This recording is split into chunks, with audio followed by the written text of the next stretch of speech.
నా పేరు దేవి అండి. ఏంటంటే నా భర్త చనిపోతారని చెప్పారండి. వారం రోజుల కంటే ఎక్కువ బతకడం, లివర్ పాడైపోయింది, కేజీస్లో ఉంటాడండి. కేజీస్లో డాక్టర్ కూడా ఇంక బతకడమ్మా మీ ఆయన్ని తీసుకెళ్ళిపోండి అన్నారు. ఒక మాత్ర కూడా ఇవ్వలేదండి. ఎందుకమ్మా చనిపోవడానికి మాత్ర ఎందుకని అన్నారండి.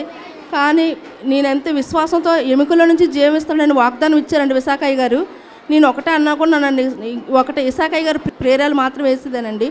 కానీ నా భర్త మరణ ప్రకటనలో నుంచి నెగిసి మళ్ళీ మామూలు స్థితిగా ఉండి మళ్ళీ అందరూ ఆశ్చర్యపోయి, ఎక్కడైతే నువ్వు అవమానపడ్డావు అక్కడ నువ్వు లేవలేస్తావు అమ్మన్నాడు తండ్రి. ఆ వాగ్దానం పెట్టి నేను ప్రార్థన చేసేదేనండి. నా భర్త అయితే లేవలని లేపివారు అండి. అలాంటిది నా భర్త ఒక్కడే లెగిసిపోయి అందరూ ఆశ్చర్యపోతాను, చనిపోయిన కూడా మళ్ళీ బతికొచ్చాడటండి. ఫోటో కూడా తీసుకొచ్చానండి. మళ్ళీ ఇంకేంటంటే నాకు ఫస్ట్ మనవరాలండి. ఇప్పుడు మళ్ళీ 3 రోజులు అయిందండి. 9వ తారీఖు నాకు మనవడు పుట్టాడండి.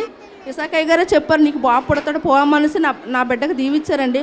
అట్టే రీతిగా మళ్ళీ కూడా నా బిడ్డకి మళ్ళీ బాబు పుట్టాడు. ఇప్పుడు 3 రోజులండి ఈ రోజుకి. ఈ సన్న సాక్ష్యం దీవించిన గాక.